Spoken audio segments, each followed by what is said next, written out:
Hey everybody, today I want to talk about something that I don't really talk about on this channel all that much, and it's the topic of Beatles bootlegs. Now, what exactly is a bootleg? A bootleg is a live recording, a studio recording, basically any type of recording from, in this case, the Beatles, that has not been, or at the time was not officially released, and was put on a record back in the day, of course. That's what we're talking about today, is records. Put on a record, and it was illegal. They printed it illegally, and they were selling it illegally because the Beatles weren't getting any of the money from the sales, and the Beatles didn't approve of these releases. Or obviously their record company, Capitol Records, EMI, or Apple Records, nobody approved of these releases. So these were recordings that were released that they were available, but they weren't official releases. So these were then given the title of bootlegs. And today what I want to talk about are my 5 favorite Beatles bootlegs. Now, with the release of all these super deluxe editions, by the way, I'm using my hands a lot today, I hope that's okay. With the release of these super deluxe editions of the Beatles albums, starting with Sgt. Pepper, all the way up to last year's release of Revolver, we have been getting a lot of unreleased Beatle material that's now been officially released. So some of these bootlegs I'm going to talk about right now, parts of them have been officially released, and I'll try to let you know where those are available at the moment. But let's start off with number 1. This is the Beatles Decca. These are called the Decca tapes. And this is from the Beatles' audition for Decca Records. And this is probably one of the most common Beatle bootlegs that you could find right now, probably in any of your record stores. This is a newer pressing of this particular bootleg. And some of these recordings have been officially released on the Beatles Anthology 1. And I forget exactly which ones those are, but I know let's see, Hello Little Girl, 3 Cool Cats, Like Dreamers Do, Chic of Araby, Best Me Mucho. Actually, Best Me Mucho, I think, is not this version. I think the version of Best Me Mucho is the one from their original EMI audition. Anyway, some of these songs have been released on Anthology 1, but this puts together all of the songs that they did during their audition for Decca. And it features Pete Best on drums, and this video now features Bob the Cat, because here he is, he has to see what's going on. But yeah, this features Pete Best on drums, and I just really like this. It's a good representation of the early Beatles. Now, they're not at their peak, obviously, and some of the songs do fall pretty flat, and overall the recordings are a little bit flat. You can tell the Beatles are kind of nervous, and Pete Best isn't the best drummer, let's just be honest. So, but as far as a historical document, this is extremely essential to the Beatles story, and definitely worth owning, I think, in anyone's Beatle collection. So this is the Decca tapes. This one's called the Decca tapes. I always refer to it as the Decca audition. So that's one bootleg that I really like a lot. Hopefully it gets an official release someday, the complete recordings of it. Okay, next up, this is a very famous Beatle bootleg. And this one's called The Beatles Not For Sale. And this was one of the first bootlegs that I was ever aware of. I remember seeing this in a lot of record stores when I was young, and it always looked so fascinating to me because it was obviously a cover that I had never seen before, but it looked really cool.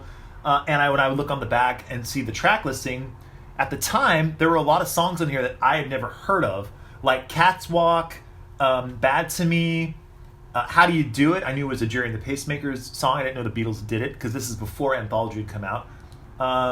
Leave My Kitten Alone was on here. If You Got Trouble, their version of Shout, the Isley Brothers song, and the Paul's demo for Goodbye is on here. And it had a lot of just outtakes of like Yes It Is, Paperback Writer, and just a very, very cool bootleg. And the back was very, very cool as well. So I've always liked this a lot, and the sound quality on this is pretty good as well, which is, sometimes bootlegs can be incredibly bad, the sound quality. But this is actually pretty good, because most of these recordings are either home demos or demos they recorded at the Cavern Club, or just studio outtakes from EMI. So really, an essential early bootleg for me at least. Now, of course, most of these songs are now available on the anthology, but some of these are still not. Like Cat's Walk is still not available anywhere officially. John's demo of Bad to Me was released on iTunes only when they did that, like I think it was that 1963 recordings they did on iTunes that were just trying to, like, it was basically the copyright extension release where they released like a bunch of BBC recordings and some studio outtakes from Please Please Me, along with John's demos for I'm in Love and Bad to Me. So that has been technically officially released. But yeah, so this is still a bootleg that I will take out occasionally and listen to because it brings back a lot of cool memories for me. So the Beatles, Not for Sale. Okay, next up. So this is just a small sampling of a bigger collection of recordings. These are the John Barrett tapes.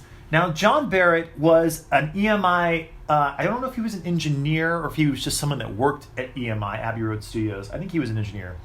But he's got a very interesting story. So, unfortunately, he was diagnosed with cancer, and in order for him to get his mind off of things, the people at EMI said, well, why don't you go through all the Beatles tapes and just catalog every single thing that are on these reels, so later on when people go to see, like, well, what's on this reel, they'll know. So his job was to go through every single reel available at EMI, the Beatles sessions, and catalog what was on these tapes. That's like a dream job, right? And as he was doing this, so the story goes, he would make reference cassette tapes of a lot of these sessions. And unfortunately, or fortunately, maybe for some Beatle collectors, a lot of those tapes got out, and bootleggers got on it and immediately started pressing versions of these tapes. Now, I forget how many recordings there are. I think there's over like 150. I could be wrong. That might be too much, but there's a lot of recordings out there.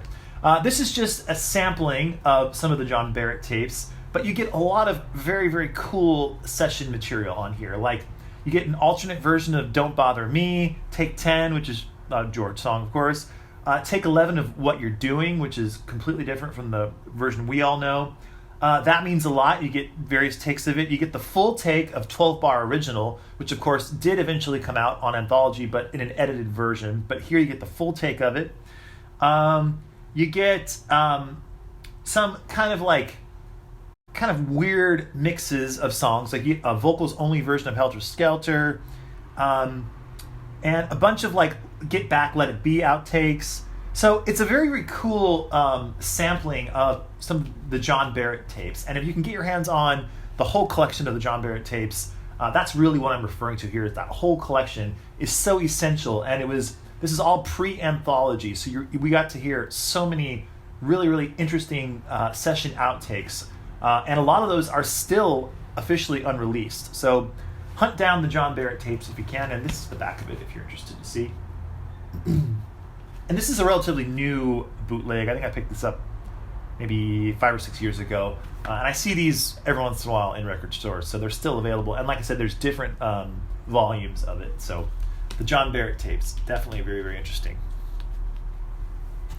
Moving on to probably my favorite bootleg. This is, and I think I've talked about this before, this is the Beatles Sessions. Now, this was actually going to be an official release. This is before anthology. This is, I believe, in like 1980, 82, 83, something like that.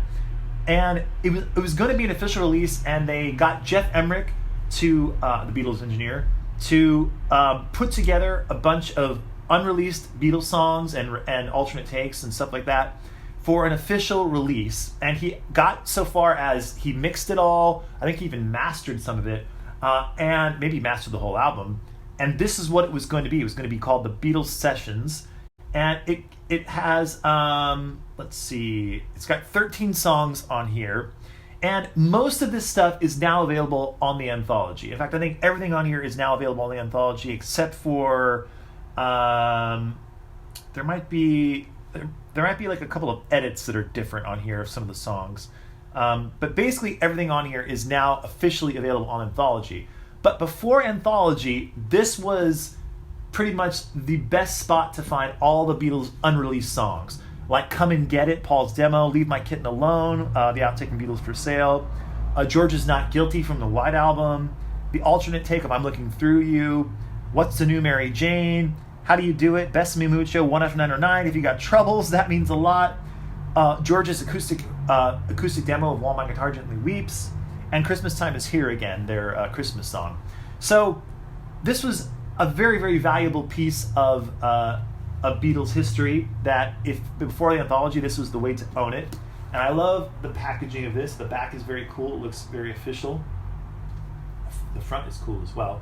By the way, I'm not showing a lot of these actual records because the labels are all pretty boring. They're all either just like a blank label or just very basic looking labels. And that reason I think is that a lot of the ways they were able to get around selling some of these records is that if the label didn't have anything written on it, they weren't really able to identify what was on the record. So that was like kind of a weird loophole to like get around selling the bootlegs in actual shops. I could be wrong with that, but I believe that was always the reason. So the Beatles Sessions and is one of probably my favorite Beatle bootleg that I own. But like I said, now you can get all this stuff on the anthology. But definitely a cool record to have, and I just like the way it looks. And last but not least, another one that is now readily available, but before the Let It Be Super Deluxe Edition came out, the only way to get the original Glenn Johns version of the Beatles' Get Back album was to get this particular bootleg. Now, there are different versions of Glenn Johns' version of Get Back. I think there's like 3 or 4 different versions. I don't know exactly which one this is. I think this is, because it doesn't have I Me Mine on here or Cross the Universe. I think this is like the first version that Glenn Johns put together of Get Back. Now, of course, like I said, it's available on the Let It Be Super Deluxe Edition, so everyone can listen to that now. But back in the day, this was the only way to hear it. And when I picked this up, I was really excited because, first of all, the cover is beautiful. I love the way it looks. It looks very, very official. You got the Apple logo. And then the back is very, very cool as well. This is hands down my favorite back cover of a bootleg. It looks completely official, in my opinion. And the sound quality in here is okay. I believe, I could be wrong, but I think that the left and the right channel are actually reversed on here. So the official version that we hear on Let It Be Super Deluxe is the way it's supposed to be heard, and it's opposite of this. But that doesn't really matter all that much. And just the sound quality in general, it's not that great. So a huge upgrade with the Let It Be Super Deluxe, but it's still very cool to have this in my collection, and I think if you can pick one of these up, it's worth having just for the cover alone. It just looks really cool. So these are my favorite Beatle bootlegs. As you can probably tell, I didn't include some of the other major Beatle bootlegs, like the Esher demos. While I like the Esher demos a lot, I never really had I do own one bootleg with the Esher demos, but it only has, I think it's like 12 on there. It doesn't sound very good. I've never really enjoyed it all that much. I love the Esher demos in the Super Deluxe White Album. Those sound amazing. The other bootleg that, it's not really a bootleg because it was officially released on an actual label, are the Beatles Star Club Hamburg recordings. They weren't approved by the Beatles, but they were technically officially released, so I didn't include them in bootlegs. If they were a bootleg, I would have included them because I love the Star Club recordings. They're very, very cool. And I didn't include any live bootlegs at all because most of the Beatles live bootlegs, in my opinion, sound just terrible. I own a lot of them. I have like Live at the Budokan. I have Live in Atlanta or something like that. I don't even know if it is Atlanta, but it's from the 64 tour. And it's okay, but the Hollywood Bowl recordings are so much better. So that's a great representation of their touring years, in my opinion. I have the Candlestick Park recording, of course, but that sounds really, really lo-fi. So I'm just not a big fan of the live recordings as far as the bootlegs go. So that's why I didn't include any of those.